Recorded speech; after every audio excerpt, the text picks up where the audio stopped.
Oui, C'est ça, hein? C'est par an et cumulatif. voilà. C'est rétroactif.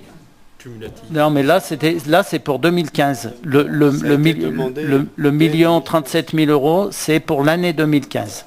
Hein? Tu vois, c'est écrit. Voilà. Et après, il le demande pour chaque En année. application de l'avenant numéro 1, année 2015. On verra après non-application de l'avenant année 2016 hein, en dessous. Hein. Donc en juin 2018, le Théâtre de Marseille a rejeté la demande de la CERC au motif de son irrecevabilité. Et en juillet 2018, la CERC a fait appel selon la même argumentation de la première instance. Et donc, pour l'année 2016, la CERC a déposé une deuxième requête au TA pour les mêmes motifs que l'année 2015. Donc, pour le moment, on a des procédures pour 2 années. Voilà, donc, face aux relations contractuelles dégradées entre la CCB et la CERC depuis plus de 5 ans, l'échec de 2 tentatives de négociation initiées, la première qui avait duré entre 2011 et 2016 et une deuxième tentative en 2019, face aux conclusions des différentes études techniques, hein, dont Gérard Fromm a cité les cabinets donc financières, juridiques, et techniques par des bureaux spécialisés menés depuis 3 ans, face aux 3 contentieux en cours, aux problèmes majeurs du sous-dimensionnement de la STEP intercommunale et aux graves carences de la CERC sur la gestion patrimoniale des ouvrages, il va vous être proposé de résilier unilatéralement le contrat pour un motif d'intérêt général, de modifier le mode de gestion, de confier la gestion du service public via un contrat de concession à une structure publique de type SPL, créée ou à créer, dont la CCB sera actionnaire. Voilà. Alors, par rapport au motif d'intérêt général, pour résilier unilatéralement ce contrat. Donc on a la problématique du sous-dimensionnement initial de la STEP. Il y a des fois où je répète un peu, mais c'est des points qui sont tellement importants. De la STEP intercommunale, la qualité d'exploitation qui est insatisfaisante et une usure prématurée de certains ouvrages, parce qu'il y a une absence de gestion patrimoniale, une mauvaise relation dans le suivi de l'exploitation du service assainissement, l'absence de transparence sur la gestion technique et financière du service. Par rapport à l'indemnité de résiliation, donc la formule du contrat est fortement défavorable à la CCB. Le montant de l'indemnité est donc disproportionné, on le verra dans les slides suivants, par rapport à une formule de droit commun. Et il y a une jurisprudence là-dessus. Donc on n'est pas loin de penser qu'il y a un enrichissement sans cause du délégataire. Ainsi, et selon les conseils juridiques et financiers de la CCB, il est proposé d'appliquer une formule plus habituelle, déjà utilisée par les juges, pour déterminer le montant de l'indemnisation. Voilà, en effet, dans d'autres contentieux similaires, le juge a pu accorder une indemnité sur le fondement des règles générales de droit commun et non sur le fondement de la clause jugée illicite. Voilà, alors sur le montant de la clause de résiliation, donc première colonne indemnité de droit commun, deuxième colonne ce que dit notre contrat. Donc pour la part investissement, l'indemnité de droit commun, c'est les immobilisations correspondant aux biens de retour, diminuer des dotations aux amortissements et des subventions. Et ce que prévoit notre contrat, c'est l'indemnité pour capital restant dû à la fin de l'année N au taux de 5,1%. Pour la part rentabilité manquée, normalement, le droit commun, c'est le montant correspondant au résultat d'exploitation manqué actualisé au TRI, c'est-à-dire au taux de rentabilité interne. Et le contrat dit que c'est un montant correspondant à 15% du résiduel des charges d'exploitation. On sait que les charges d'exploitation, on peut y faire rentrer beaucoup de choses. Et pour les frais de rupture des contrats, c'est lié à la cession anticipée du contrat, à l'exclusion de ceux que la collectivité décide de reprendre. Et il n'y a rien dans notre contrat concernant cette ligne. Alors, si on met ça en chiffres, la part investissement, l'indemnité de droit commun, c'est ce qui n'est pas encore amorti, c'est les 13,4 millions. Voilà. Si on calcule par rapport au contrat, c'est 26 millions. La part rentabilité manquée, l'indemnité de droit commun serait à 0 et le contrat dit que ce serait 8,7 millions. Et pour les frais de rupture des contrats, c'est 0 des deux côtés. Donc vous voyez qu'au total, c'est un différentiel de 21,3 millions. Sur les indemnités du contrat d'environ cercle d'environ 34,7 millions, la colonne de droite, alors que les investissements, travaux, équipements, réseaux et stations financés par la CERC sont de 34,5 millions et qui a eu en plus 8,4 millions d'euros de subventions perçues. C'est bien là qu'on pense qu'il y a un enrichissement qui n'a pas lieu d'être. Sur les modes de gestion différents, comparatifs, là, un petit tableau, hein, ça va assez vite. Ce qui est en gestion directe, vous avez la régie autonome financière, la régie à personnalité morale, les SPL, et puis des sociétés d'économie mixte, donc comme leur nom l'indique, ils sont mixtes, c'est-à-dire capitaux publics, capitaux privés, voilà, donc les SEML et les CEMOP. Et puis, bien sûr, l'opérateur privé comme actuellement.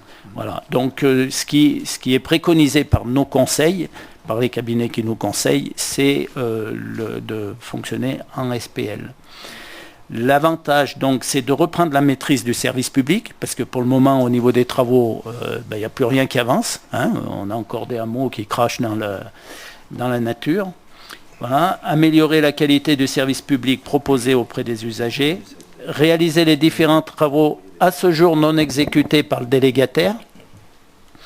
Réaliser l'extension de la STEP intercommunale, parce que là, il y a des enjeux d'une importance majeure, enfin, c'est assez grave, au regard des projets urbanistiques du territoire communautaire, sans devoir négocier un nouvel avenant avec la CERC.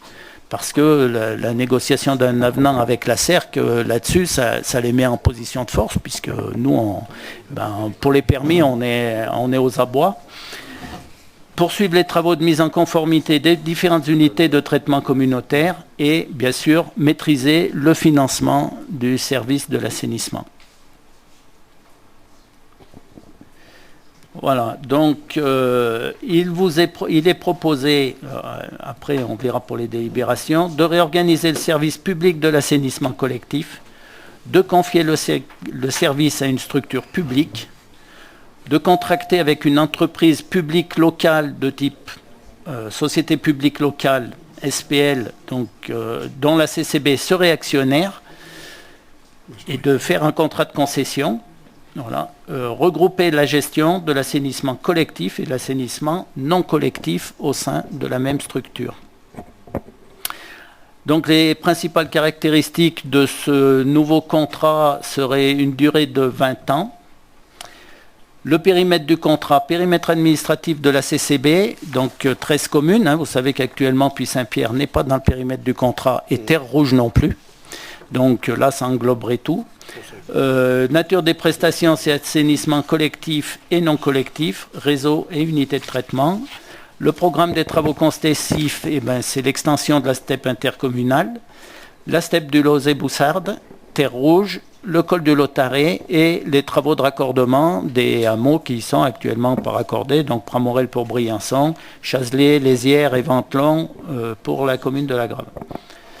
Le fonds de renouvellement, extension dévoiement de réseau, donc entre 300 000 et 400 000 euros par an de travaux.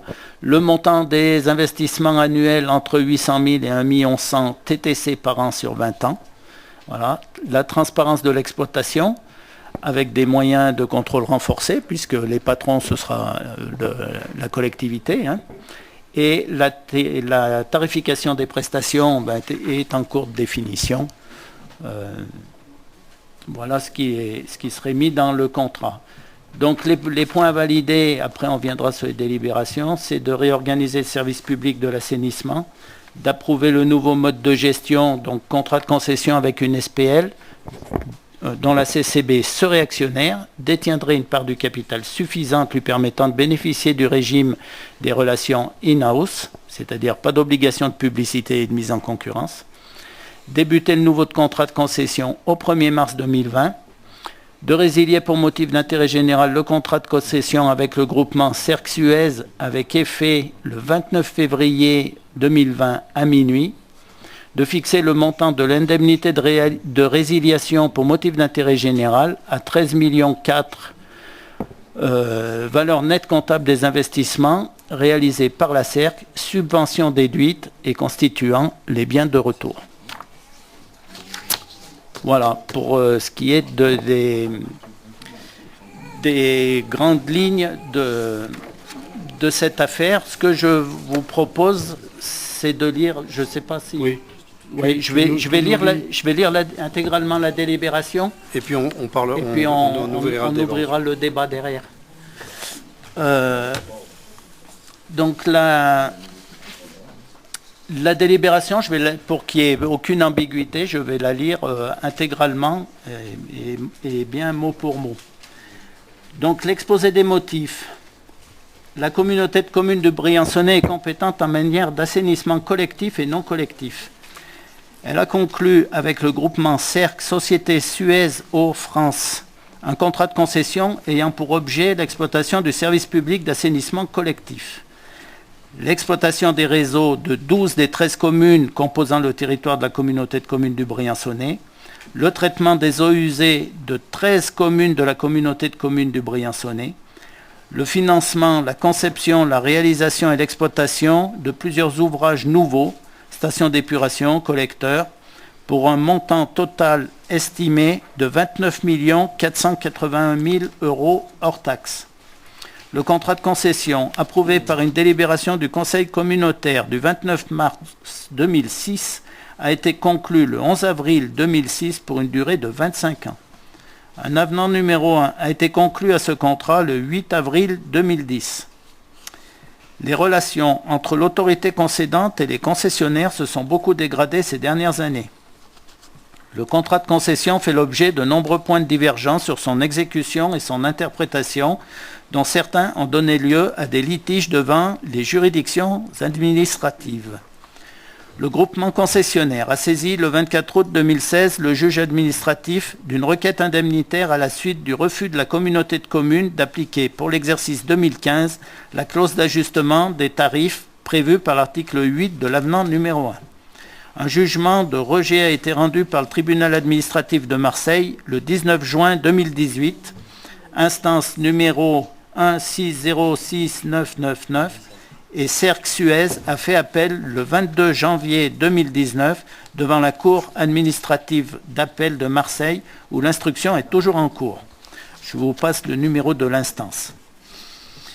Une nouvelle instance a été initiée le 18 février 2019 par le groupement concessionnaire devant le tribunal administratif de Marseille afin d'obtenir la condamnation de la communauté de communes à l'indemniser du fait de refus renouvelé d'appliquer cette clause au titre de l'année 2016. Le groupement concessionnaire a également saisi le tribunal administratif de Marseille d'un recours à l'encontre d'un titre exécutoire émis par la communauté de communes relatif à l'application de la pénalité de retard du fait de la réalisation tardive de travaux concernant la création de la nouvelle station d'épuration de Névache. Le tribunal administratif a rejeté la requête par jugement du 5 mars 2019, mais le groupement Cerc-Suez a fait appel devant la Cour administrative d'appel de Marseille le 8 avril 2019. Ces contentieux ne représentent qu'une partie des difficultés que pose l'exécution du contrat de concession. De nombreuses divergences concernant l'application du contrat n'ont jamais pu être résolues. Les parties au contrat se sont opposées sur les conditions techniques et économiques de raccordement des 3 hameaux de la Grave, les Hyères-Ventelon et le Chazelet, ainsi que d'un hameau de Briançon, Pramorel, au réseau d'assainissement collectif. Les travaux ne sont pas réalisés à ce jour. Les conditions d'utilisation du fonds de renouvellement concernant les canalisations prévues à l'article 32 du contrat de concession ont également fait l'objet de discussions sans issue. Le groupement concessionnaire se prévalant de l'absence de justification technique pour mettre en place un programme de travaux. Au cours des années 2018 et 2019, la communauté de communes a cherché à obtenir des éléments d'information concernant l'exploitation du service, personnel affecté, fonctionnement et performance des principaux ouvrages du système d'assainissement collectif dans le cadre d'un audit technique mené au dernier trimestre de l'année 2018 et des précisions sur les situations financières et comptables de la concession. Les demandes de la communauté de communes se sont heurtées pour la majeure partie d'entre elles à une absence de réponse ou à des réponses incomplètes ou imprécises, et ce, après de multiples relances de la CCB. La communauté de communes a procédé à des contrôles inopinés au cours de l'année 2018 et 2019. Concernant la station d'épuration intercommunale de Briançon, la communauté de communes a pu constater un état de propreté des installations déplorable et plusieurs équipements en état de dysfonctionnement. Des grilleurs automatiques en entrée de station hors service, fonctionnant en manuel avec dépôt en tas, à même le sol, de déchets grossiers d'assainissement. Fonctionnement de la tour de désodorisation en mode dégradé durant plusieurs semaines, éventration de conduites d'extraction d'air vicié, fuite de canalisation, débordement des bassins de traitement.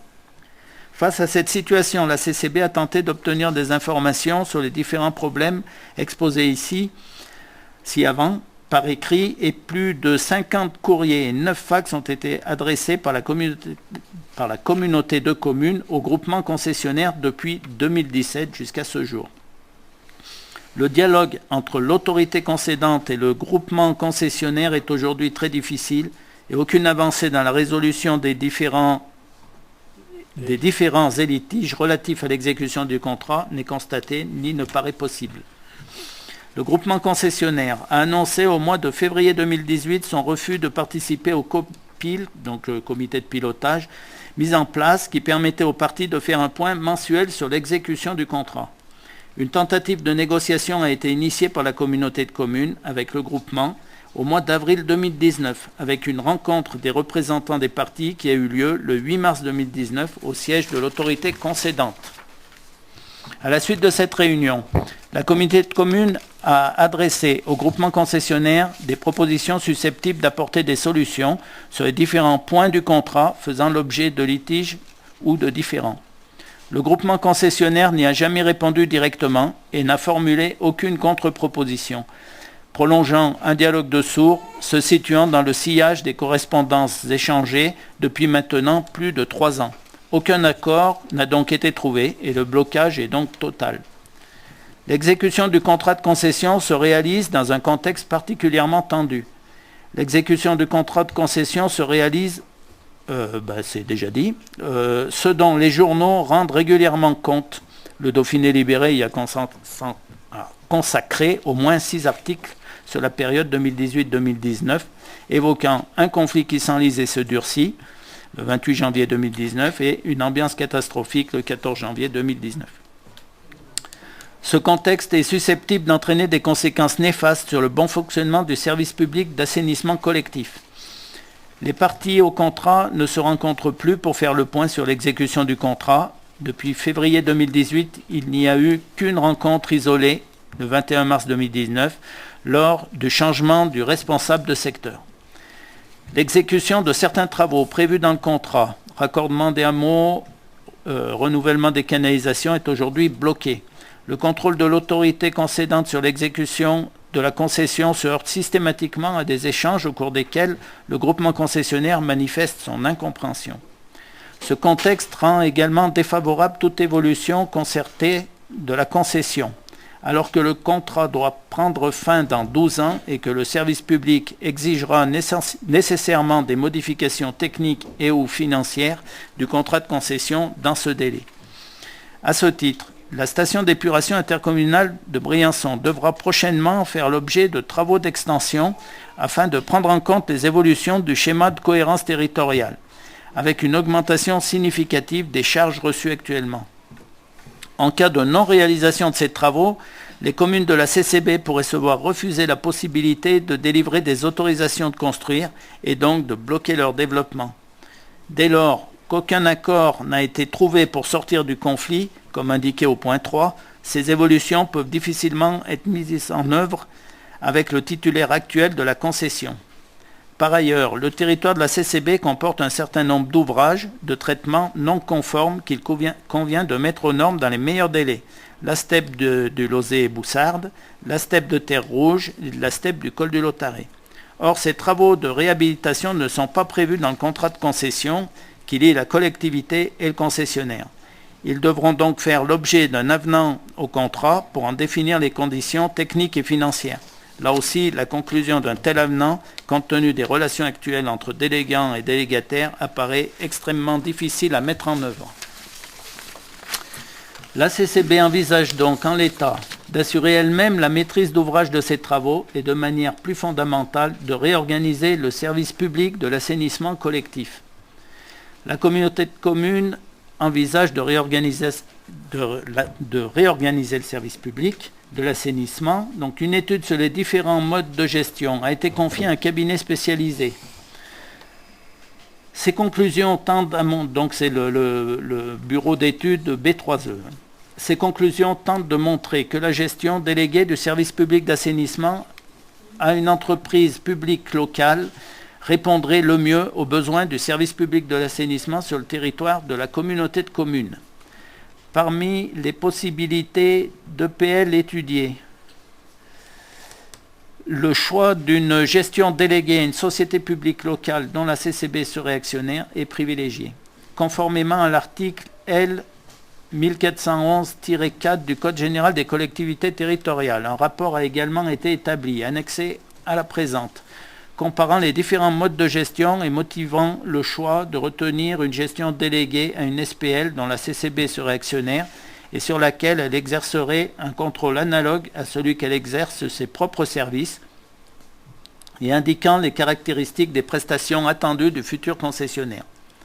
L'objet de la présente délibération est d'approuver le choix d'un nouveau mode de gestion délégué du futur service public et d'approuver les caractéristiques techniques des prestations que devra assurer le futur concessionnaire du service public telles qu'elles sont décrites dans le rapport ci annexé. La communauté de communes procédera parallèlement à la résiliation du contrat de concession actuel avant de confier à l'EPL la gestion déléguée du service public de l'assainissement, collectif et non collectif, par un contrat de concession. En ce qui concerne l'assainissement non collectif, la communauté de communes gère actuellement le service par marché public de services pour les diagnostics initiaux et périodiques sur son territoire. Les missions liées à cette compétence sont minoritaires par rapport à celles effectuées dans le cadre de la compétence assainissement collectif.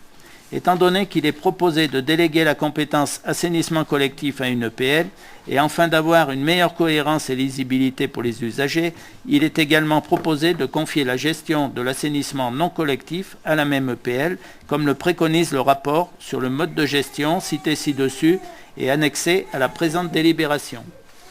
Ceci exposé, vu l'arrêté préfectoral du 5 septembre 2018 approuvant les statuts de la communauté de communes du Briançonnais et notamment sa compétence assainissement collectif et non collectif des eaux usées, vu le contrat de concession conclu avec la CERC et la société Suez Eau France le 11 avril 2006, approuvé par une délibération du Conseil communautaire du 29 mars 2006 pour une durée de 25 ans, et son avenant numéro 1 signé le 8 mars 2010, approuvé par une délibération du Conseil communautaire du 30-03-2010, ayant pour l'objet l'exploitation du service public d'assainissement collectif sur 12 des 13 communes composant le territoire de la communauté de communes, vu le mode de gestion actuel de l'assainissement non collectif par prestation de services sur la totalité du territoire, vu le code de la commande publique et notamment ses articles L1, L1121-2 et L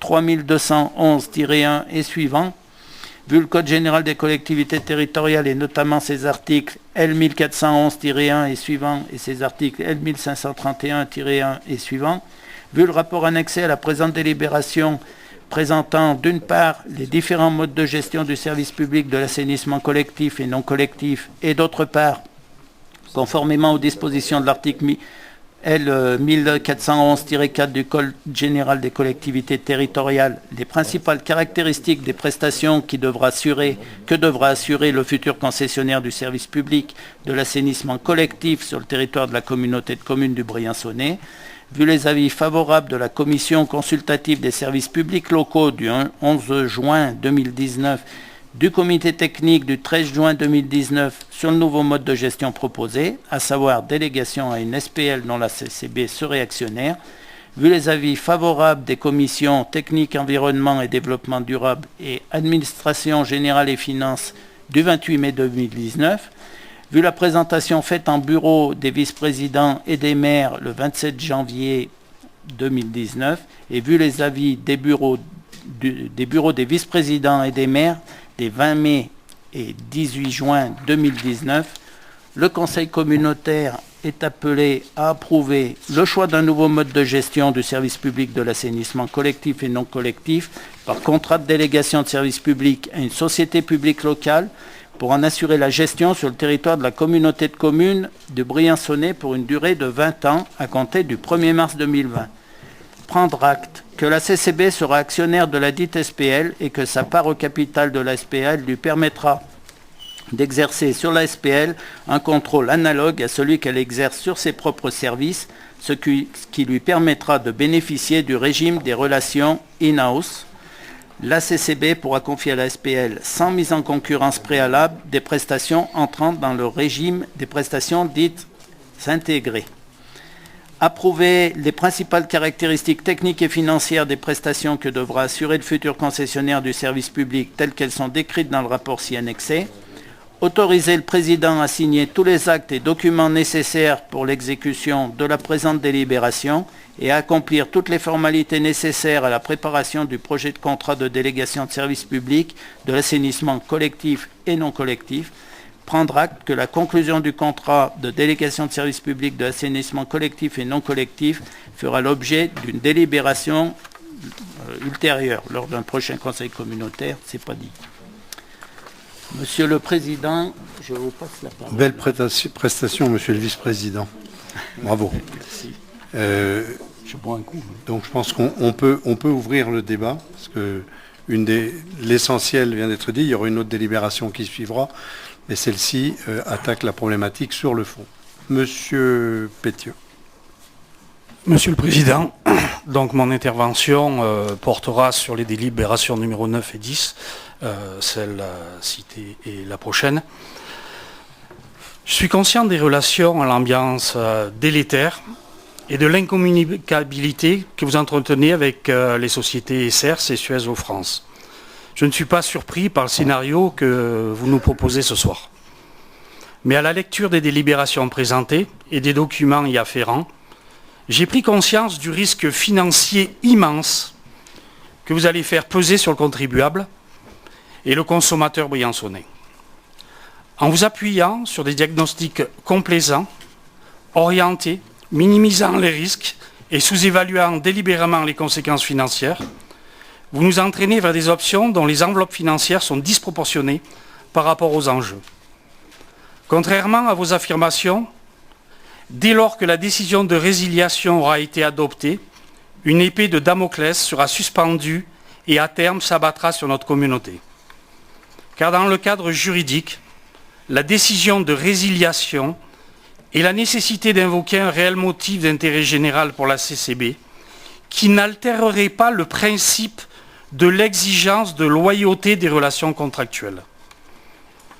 La CCB devra apporter une attention particulière à la motivation de sa décision, car en l'absence de tout motif défini d'intérêt général reconnu, la résiliation unilatérale est constitutive d'une faute de nature à engager la responsabilité contractuelle de la communauté de communes.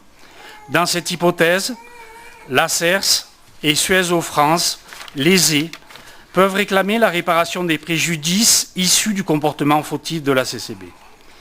Considérant que, outre les préjudices résultant de la non-exécution du contrat, le comportement jugé fautif de la CCB va contraindre la société requérante à de multiples démarches qu'elle n'aurait pas eu à engager si le contrat s'était exécuté, normalement jusqu'à son terme. Qu'il y aura lieu, dans les circonstances de l'espèce, de condamner la CCB à lui verser, à ce titre, une indemnité. J'alerte que le contentieux du contrat administratif a connu une actualité relativement importante avec la redéfinition de l'office du juge du contrat depuis l'arrêt dit Béziers 2 du 21 mars 2011, un important revirement de jurisprudence qui permet un recours en annulation.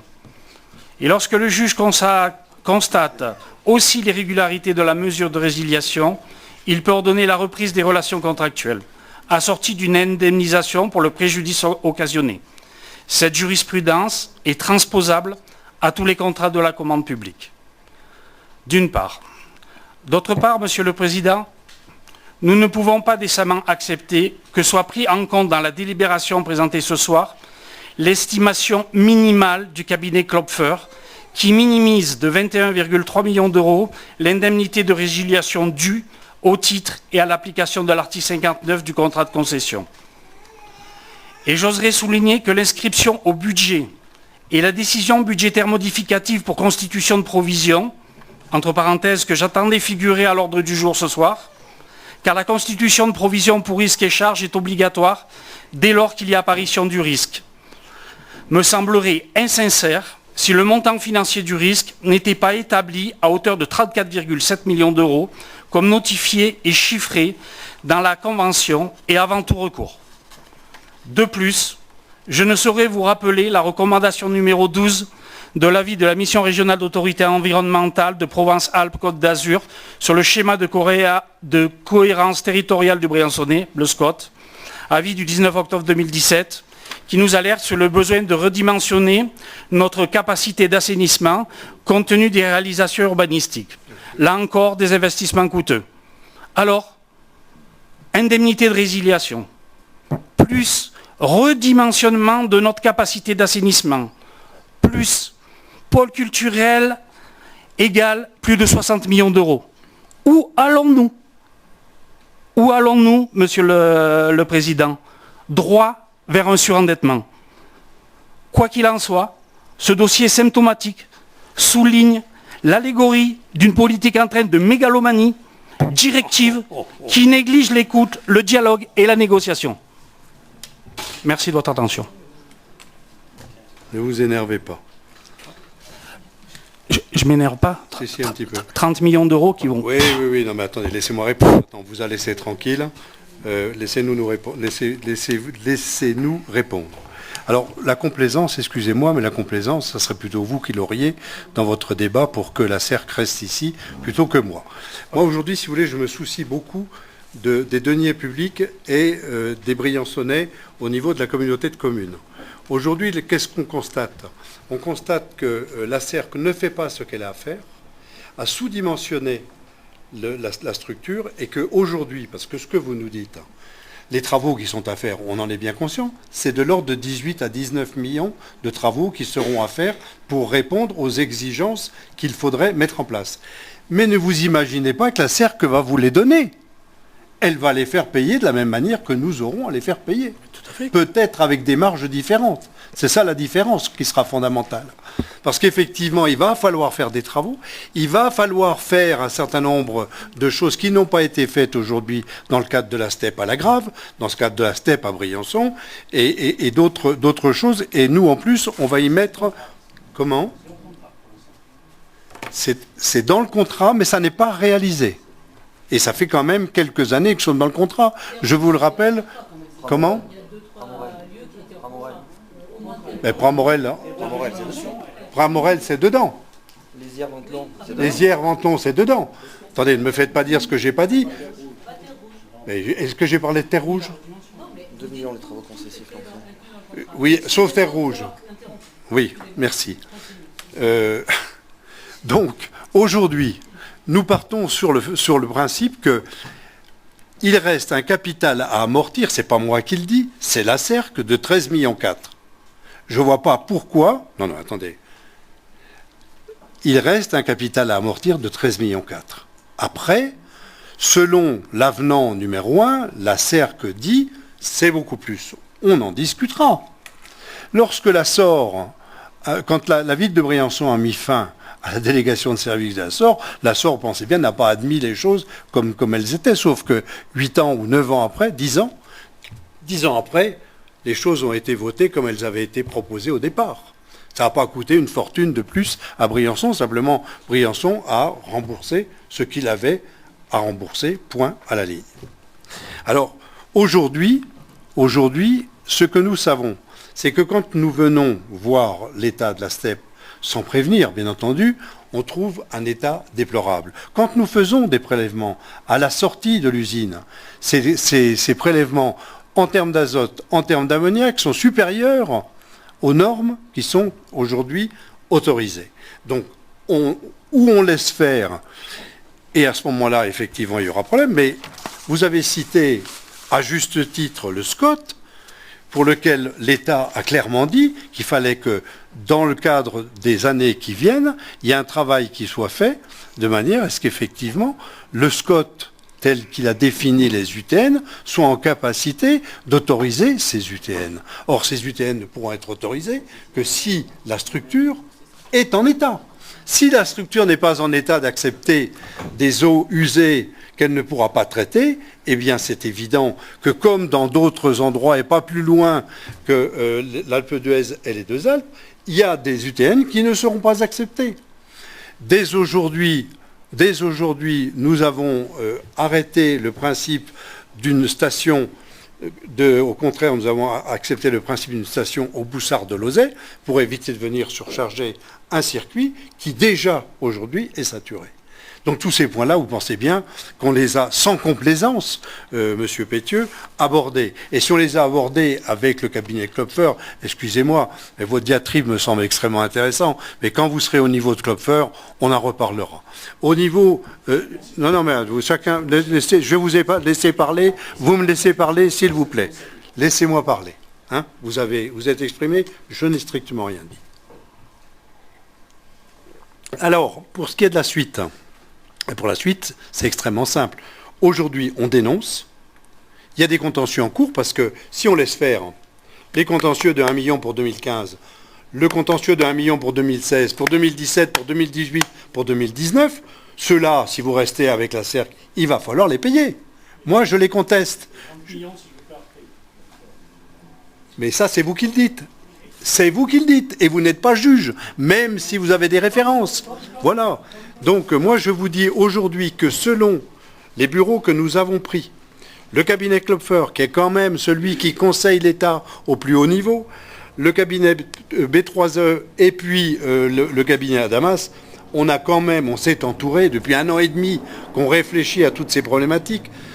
Tous les questionnements que nous avons faits en direction de la CERC, parce que la CERC, nous l'avons rencontrée au mois de février, au mois de mars. On a posé des questions, on a demandé, on a sollicité des réponses que nous n'avons pas eues. Alors, effectivement, on peut rester les pieds et poings liés et puis de dire la CERC, vous faites ce que vous voulez, vous nous piquez notre argent et on vous laisse faire. Effectivement, c'est une solution, ce n'est pas celle que nous avons choisie. Et donc, aujourd'hui, ce que nous proposons, c'est effectivement le retrait. Après, on discutera. Parce que ne vous imaginez pas que, a priori, parce que c'est la CERC qu'elle va gagner, et que le petit pousset que nous sommes, nous ne sommes pas en capacité de gagner. Et moi, je pense que nous le sommes en capacité. Voilà. Madame Baldonnet. Ah, pardon. Allez-y, oui, moi je voudrais rajouter 2 choses. Effectivement, ça peut faire beaucoup d'argent, mais bloquer l'économie du pays parce que plus un permis de construire, parce que la CERC, ils ont été très clairs avec nous. Ils ont dit, nous, tant qu'on n'a pas le résultat des procédures, on ne fait plus rien. Donc ça veut dire que les travaux de la station d'épuration intercommunale, c'est sûr qu'elle ne bougera pas. Donc derrière, ça veut dire des permis de construire qu'on ne pourra pas obtenir au moins pour les grosses unités, et ça veut dire une économie qui va se mettre au ralenti. Moi j'en veux... Non, mais il ne faut pas me dire non, parce qu'on a un exemple sur l'Oisan. L'Alpe d'Huez, les Deux Alpes, ont été bloqués pendant 5 ans parce que la station d'épuration, le temps des travaux pour faire la station d'épuration de Bourdoisan. Donc c'est... Oui, bien sûr. Oui, mais on en est... Non, mais on en est là. On en est là. C'est-à-dire que tant que les procédures actuelles ne sont pas finies, il n'y a rien qui se passera au niveau de la steppe intercommunale. Et tant qu'il ne se passe rien au niveau de la steppe intercommunale, il ne se passe rien au niveau des UTN. Voilà, donc effectivement, c'est des choix qui sont toujours extrêmement difficiles à faire, mais sincèrement, si on ne reprend pas les choses en main et si on ne remet pas nos permis de construire en route, ça coûtera plus cher à la sortie, quoi. Voilà. Oui, madame. Parce que ce sont de faux arguments pour qu'on vote. Mais bon. Alors, moi, je vais essayer de... on a entendu votre plaidoyer à charge, le PowerPoint, M. From, M. Sevrez. Ok, maintenant moi je vais essayer de faire une intervention simple parce que on essaye de comprendre, on n'assiste pas aux négociations. Donc dans une négociation, on est deux et on sait pas, je veux dire, lequel bloque l'autre, quand même. Parce qu'il y a quand même des contentieux. Les contentieux, ils s'accumulent. Comme l'a dit M. Pétieux, à la sortie, la facture, elle est énorme. Alors vous mettez en avant tout un tas de dysfonctionnements, etc. Si on prend par exemple le contrôle de la qualité de l'eau, la DDT, elle n'a pas les mêmes résultats que vous. Voilà. Après, le dialogue, il est difficile, mais quand M. Hermite a fait l'intérim, il était presque arrivé à un avenant de prolongation de DSP. Donc, ce qu'il y avait dedans, on peut en reparler, mais la seule solution... Exposez-le s'il y avait dedans. Non, mais vous allez nous le dire. Non, Vous allez nous le dire, puisque c'était pas bien. Non, mais vous allez nous le dire. Après, je continue. De toute façon, c'était vraisemblablement une prolongation du contrat. Je sais pas, vous avez les éléments Attendez, je vous pose la question. Vous êtes vice-président, vous assistez aux négociations, pas nous. Donc on a le droit d'avoir une information complète. Donc moi, dans mon idée, je veux dire, entre une facture qui est peut-être colossale et puis peut-être un avenant, peut-être qu'on peut réfléchir. C'est juste du bon sens. Parce que, je veux dire, moi, quand on me demande dans une délibération comme ça d'approuver les principales caractéristiques techniques et financières du futur concessionnaire, pour moi, c'est surréaliste. C'est surréaliste, parce qu'on ne sait pas de quoi, on sait pas de quoi on parle. Après, la rupture du contrat, elle est quand même d'intérêt général, elle n'est pas pour faute grave. Donc il y a aussi une nuance. Bien sûr qu'il y a faute grave. C'est stipulé d'intérêt général. Oui, mais faute grave. D'accord, quand même. faute grave, c'est autre chose. Vous me direz si c'est pareil, moi je pense pas. Bon, après, l'article 59, on a bien compris par rapport à l'article 59 de la délégation, qu'il y a un délai de 6 mois. Donc là, on est là, je suis désolée, je trouve quand même navrant qu'on soit si peu autour de la table, parce que sur une décision colossale comme celle-là, on atteint tout juste le quorum. C'est vrai qu'il y a deux jeunes, heureusement qu'on se renforce avec des bébés, et merci pour les parents de venir refaire le quorum, mais je veux dire, moi je suis déçue parce que c'est énorme la décision qui est à prendre, et ça demande une vraie réflexion. Donc la représentation, pour moi, elle n'est pas suffisante pour en discuter. Voilà, parce que venir nous dire que si on décide ça, bien sûr on va être dans les délais pour dénoncer la délégation, et on va mettre en place la nouvelle à 3 semaines des élections. Non mais c'est surréaliste ça aussi. C'est surréaliste. Ah carrément. Enfin c'est pas surréaliste, c'est bien pensé dans un certain sens et moi ça me dérange. Voilà. Alors la résiliation, elle prend en compte la valeur nette comptable. Alors d'un côté de la CERC c'est 26 millions, de l'autre côté c'est 13 millions. Hein, la rentabilité manquée c'est 9,5 d'un côté, c'est 0 de l'autre. On est d'accord sur les frais de rupture de contrat, 0, donc ça c'est super. Mais bon, l'analyse du cabinet comptable c'est très bien, mais prendre en compte l'hypothèse la plus favorable, moi je sais pas, mais ça me paraît pas être prudent de la part d'une collectivité. Voilà. Et dans une bonne gestion, je pense que c'est plutôt l'inverse. On prend plutôt la simulation la moins favorable pour savoir comment on va payer. Parce que entre 13 millions et puis 20 millions, est-ce qu'il y a un budget supplémentaire ? Quelles sont les recettes qui sont en face, comment on va payer, et puis comme il a été dit, il y a d'autres projets comme le pôle culturel, donc au bout d'un moment, plus. Si je veux dire, on est... parce que...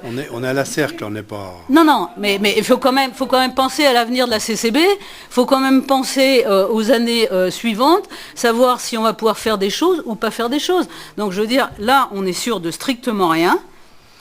Donc, moi, je sais pas, hein, le scénario, Mais il moi, est, je il sais, est quand Madame même... Waldener. Non, mais vous savez, Oui, mais je sais on que peut être d'accord. Il y a un moment pour où pas- dans la vie, il faut avoir des certitudes, autrement on n'avance pas. Vous savez, quand on a dénoncé moi, j'ai pas de la DSP avec Vermarine, beaucoup de gens, dont vous disiez, attention... Enfin, je vous c'est signale que c'est votre cabinet, il avait dit la même chose que moi. Oui, oui. Alors, je suis Peut-être pas bien. totalement débile non plus, d'accord. Est-ce que j'ai dit que vous étiez débile? Non, mais le cabinet Est-ce que avait j'ai dit dit que vous l'inverse. étiez débile? Non, mais le Bon, bah cabinet alors. avait dit l'inverse de ce que vous avez fait. Voilà, vous alors en êtes taisez-vous. d'accord quand même. Sauf qu'aujourd'hui, pouvait je avoir peux vous cette dire thèse-là que aussi. Voilà.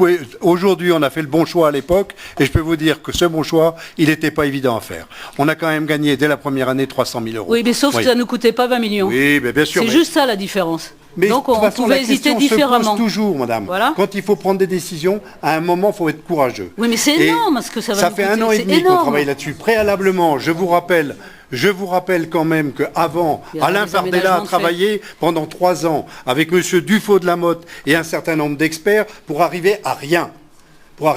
Donc ça fait 5 ans qu'on est en conflit avec la CERC. C'est pas d'aujourd'hui, c'est pas d'hier. Les complaisances dont vous parlez, Monsieur Pétieux, il n'y a pas de complaisance à ce niveau-là. Aujourd'hui, simplement, il y a une boutique qui ne fait pas son boulot et point à la ligne. À partir de là, laissez-moi finir s'il vous plaît, vous parlerez après. Donc aujourd'hui, la situation, elle est claire. La CERC, aujourd'hui, fait ce qu'elle veut sur le territoire, absolument ce qu'elle veut.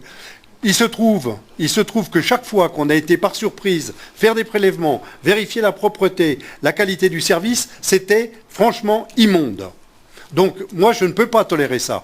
Et je ne peux pas tolérer que l'avenir économique du territoire avec toutes les ETN qui sont en préparation soit bloqué par le fait qu'aujourd'hui on ne soit pas en situation de répondre. Parce que ce qui était prévu pour 90 000 équivalents habitants, aujourd'hui on se rend compte qu'il est de 70 000 et que ces 70 000, d'ores et déjà, on sait qu'il y a des périodes d'hiver où c'est dépassé. Donc voilà, la situation elle est là, elle n'est pas ailleurs.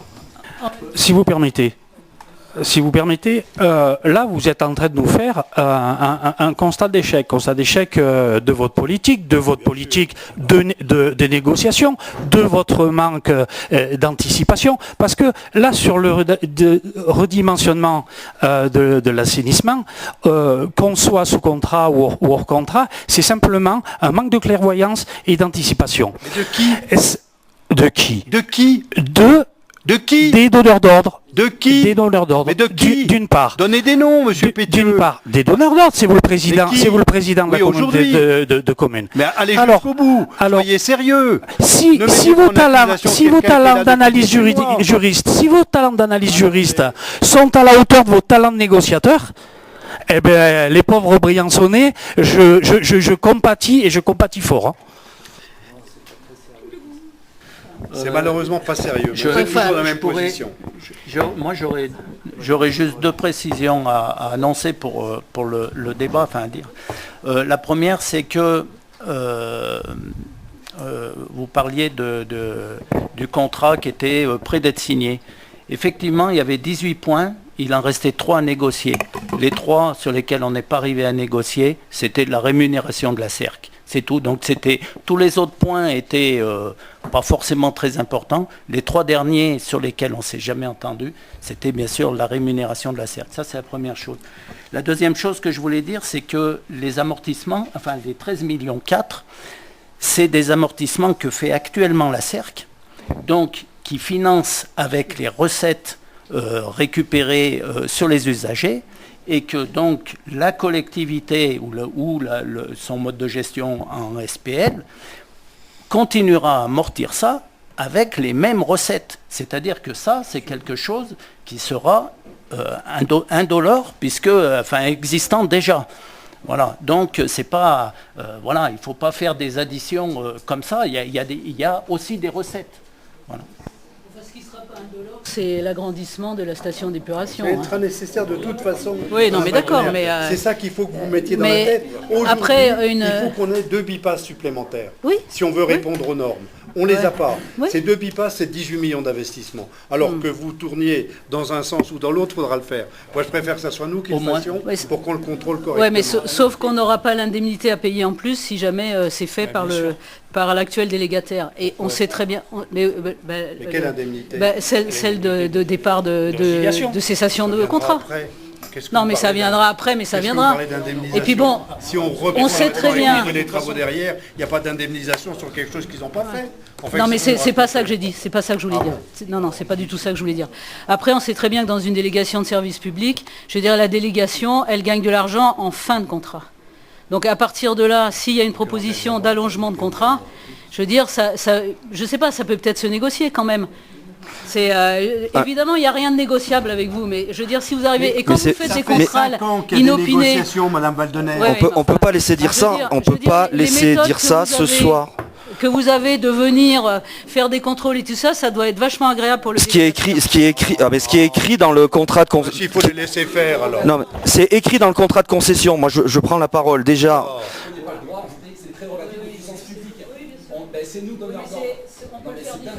C'est hallucinant. Bon, bien sûr. vous n'êtes pas sérieuse, là, Madame Valdener. Pas sérieux. Donc il a été évoqué les capacités de Il a été évoqué les capacités de négociation du président. J'ai assisté à la négociation. La négociation a été également enregistrée.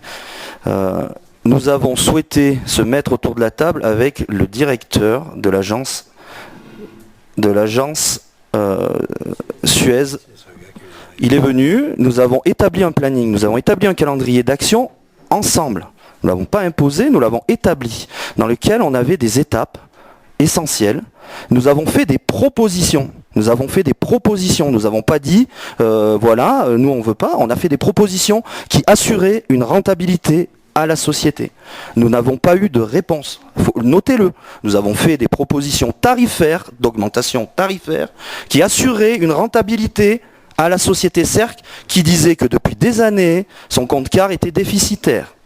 D'accord ? Si l'avenant numéro 1 est appliqué en l'état, c'est 45% d'augmentation aux usagers sur le territoire. Moi, monsieur Pétieux, donnez-moi la solution. Il l'a pas. Non, c'est pas que je ne l'ai pas. La situation, elle est embourbée depuis longtemps. Malheureusement, on n'a pas eu des personnes en capacité de la résoudre par le dialogue, la négociation. Ou autour de la table en 2006, qui sont aussi présents ce soir et qui ont voté allègrement la chose. D'accord ? Ce contrat a été voté en 2006. Je peux vous dire pourquoi je l'ai voté. Je n'ai pas honte de l'avoir voté, parce qu'il n'y avait pas de solution. Ah bon? Ah bon? Je sais pas. Pourquoi il n'y avait pas? Et c'est pour ça qu'aujourd'hui, je veux dire, le plaidoyer à charge me dérange. Pourquoi à l'époque, Parce vous qu'on avez dit fait ce qu'on ça veut avec les chiffres, on dit ce qu'on veut avec les négociations. Parce qu'à l'époque, je veux dire, il y avait tous les hameaux qui versaient tout dans la Guisane et dans la Durance. On n'était pas en capacité financière de construire quoi que ce soit en termes d'épuration et d'assainissement. Je veux dire, on n'était pas aux normes européennes. Hein, et effectivement, ça allait... Et donc on revient sur ce que disait monsieur Pétieux, sur la prévoyance des élus qui avaient une vision sur le territoire, aussi à l'époque. Au moment où il y avait de la merde dans l'eau, eh ben on dit c'est les autres qui le font et pas nous, on n'est pas capable de le faire. On leur a quand même donné la construction et la gestion, ce qui est impensable. Ce qui est impensable. Vous le savez très bien. Oui, la logique c'était je m'en fous, j'ai pas envie de m'en occuper. C'était ça la logique. Mais bien sûr que si, c'était la logique. Vous le savez très bien. Oui, c'est facile. Et la STEP était sous-dimensionnée d'entrée. Hein. Comment? Forcément, puisque le volume des zones n'était pas... Oui. Je continue juste de... Il faut dire les choses. La SER, ils attaquent pas pour rien. On leur a vendu un truc. Ils se mettent à leur place. C'est eux qui l'ont défini, le volume. 90 000. Il n'y avait pas de compteur. Quel est le rapport avec... Ça devrait être mieux avec... Madame Valdener, essayez de comprendre, je vais vous expliquer. On a mis les compteurs étaient... L'absence de compteurs était l'équivalent de 100 mètres cubes. 100 mètres cubes. Or, il s'avère que depuis qu'il y a les compteurs, bien sûr que ça a baissé. Parce que tous les résidents secondaires qui sont là à 20-30, toutes les personnes âgées qui sont là à 20-30, ça a fait baisser. Donc, on aurait dû avoir un effet inverse à celui que vous décrivez. C'est-à-dire que si ça avait été sur dimensionné, on devrait avoir des quantités d'épuration qui sont beaucoup plus faibles. Or, c'est l'inverse qui se passe. Et d'autant plus, il y a un point complémentaire qu'on n'a pas évoqué, c'est le pluvial. Depuis une dizaine d'années, à Briançon, on a fait quasiment les 3/4 du pluvial qui sont séparés, qui ne vont plus dans la station d'épuration. Là aussi, on devrait avoir des recettes par rapport à ça. Eh bien, on ne les a pas. Mais, Monsieur Gresca. Merci Monsieur le Président. Bon, c'est un débat passionné de toute façon depuis qu'on siège ici. Moi, je voudrais juste apporter un témoignage. C'est les DSP de Briançon, hein, puisqu'on les connaît bien. Il y en avait deux à Briançon. C'était la DSP des parkings, la CEREP, et la DSP de Vermarine, donc qui gère le complexe piscine-patinoire. Dans mes souvenirs, je n'ai pas les chiffres exacts de la CEREP, mais ça nous coûtait de l'argent à la ville de Briançon, hein, pour des parcs que l'on a aujourd'hui. Toujours, il n'y a pas eu de construction, il n'y a pas eu de nouveaux parkings souterrains qui ont été construits. Et de mémoire, vous me corrigez, Monsieur le Président, Monsieur le Maire, si je me trompe, mais c'était 200 ou 300 000 euros que ça nous coûtait chaque année à la ville de Briançon. Et aujourd'hui, avec la prise en régie, effectivement, moi aussi, au début, j'étais un peu dubitatif parce que je pensais qu'une entreprise privée, c'était son métier, elle connaissait ça par cœur, c'est normalement, on se dit, bon ben nous, petit élu du territoire, on se dit, bah tiens, voilà, hein, ils font ça bien, ils font pas de fuite dans les bains, tout va bien. Et puis au final, aujourd'hui, on a un service qui est à Briançon sur les parkings bien mieux géré. Je vous invite à descendre dans le parking du Val-Chancel qui vient tout d'être peint et rénové, où on a un parking digne d'une grande ville aujourd'hui. Et par le personnel. Et oui, en plus par le personnel, qu'on peut féliciter effectivement, et ça nous rapporte de l'argent. Parce que la régie, elle est aujourd'hui excédentaire. Ça, c'est le premier exemple. Le deuxième exemple, c'est la DSP Vermarine. Et vous m'aviez convié gentiment, alors vous n'en avez pas du tout l'obligation, mais aussi pour que j'ouvre les yeux sur un certain nombre de points, et ça a été le cas, aux négociations avec Vermarine. On a reçu deux candidats, je crois, qui sont allés. Il y en avait 4 au début, oui. Et 2 candidats à la suite. L'UCPA et Vermarine. Exactement, l'UCPA et Vermarine. Je me rappelle parfaitement que c'était lieu dans cette salle, des débats qu'on avait eu avec eux. Ça nous coûtait environ 850 000, 900 000 euros par an, et ils sont arrivés avec leur gros sabot en nous disant « Ah ben maintenant on n'arrive plus à faire, ça va être 1,1 pour Vermarine et 1,4 million pour l'UCPA ». Au final, on a décidé de vous suivre, parce qu'on n'avait pas voté contre cette délibération. On a repris la DSP en régie, donc publique, enfin le service en régie publique. Avec le personnel. Avec tout le personnel qu'on a réintégré, parce que c'est la loi de toute façon. Et bizarrement, nous, avec le même personnel et le même bâtiment, eh ben, on arrive à dégager 300 000 euros dès la première année. Voilà. Donc effectivement, à aujourd'hui, les DSP qui savent gérer, enfin le privé qui gère les DSP, etc., je suis un très très dubitatif. Marseille en fait l'amère expérience avec les parkings qu'elle a délégués à Vinci de mémoire. Oui, c'est Indigo, c'est Vinci, où ça leur coûte les yeux de la tête. Et si jamais un jour Marseille sort des parkings, c'est très compliqué, ils essayent de le faire, ils gagneraient de l'argent et ils pourraient construire plus de parcs de stationnement. Et les parkings, il y a eu une enquête, je crois, d'envoyé spécial il y a quelques années sur Q-Park et Vinci, où les villes et les collectivités se font atomiser sur les contrats. Voilà, ça c'était juste pour les exemples, et du coup l'expérience qui est la nôtre en tant qu'élu de Briançon sur les contrats entre un privé et une gestion publique. Ensuite, aujourd'hui, on est dans une situation de toute façon qui est de blocage. Et par le métier que je faisais auparavant et qui est ma formation universitaire, c'est le droit de l'urbanisme, donc je peux parfaitement en parler, effectivement. Lorsqu'on a une instruction d'un permis de construire, conséquent, hein, je sais pas, on pense par exemple à un projet sur Villeneuve, un énorme projet, des énormes projets sur Briançon, eh bien on doit normalement demander dans les avis en fait des différents services, on doit demander si le service en question, et c'est l'assainissement en l'espèce, a une capacité de stockage et de traitement suffisant. Et s'il n'y a pas de stockage suffisant, alors le maire peut signer son permis, pas de problème. Et si demain il y a un recours, article R111.2 de mémoire, salubrité publique, vous êtes mort, votre permis il est annulé. Voilà, c'est aussi simple que ça en fait aujourd'hui ce qui se passe. Et c'est bien beau de discuter avec la CERC et d'avoir demain comme j'ai entendu, faut anticiper. Ben justement, en sortant de la CERC, on anticipe parce qu'on récupère tout en gestion publique, on a le contrôle, on a la main, on avait le contrôle. C'est les prérogatives de puissance publique quand je vous ai coupé la parole, Madame Valdener, mais on ne contrôle pas ce qu'il y a derrière. On peut juste rentrer et vérifier, mais on n'a pas la main sur l'équipement. Donc là, au moins, on avance. Voilà, on recule pas. Et moi, dans la vie, une collectivité ou une entreprise qui stagne, elle recule. Sur encore un point qui est très important, et oui, il y avait une solution en 2006 parce que j'étais très petit, comme on aime à le rappeler très souvent, mais je me souviens parfaitement des chiffres et des débats. Et à l'époque, M. Fromm avait eu un débat très houleux avec Alain Bérou, président de la CCB, où je me souviens, c'était sur une subvention de l'agence de l'eau, si je me souviens bien, où vous aviez réclamé en fait qu'on récupère, enfin qu'on construise nous-mêmes en gestion publique, parce qu'on avait une subvention de l'agence de l'eau qui était conséquente. Je me souviens plus des chiffres, peu importe, mais c'était possible. Il y avait une autre solution. On a décidé de le laisser au privé, parce que peut-être qu'à l'époque le dogme c'était de laisser au privé ce genre de service, comme le reste, et au final on voit que c'est pas bien du tout. La CERC, c'est une entreprise cotée en bourse via sa holding Suez, et elle se prête de l'argent à elle-même, en fait. C'est assez facile avec les montages de holding, les sociétés, etc. Voilà, 5, et quelques %.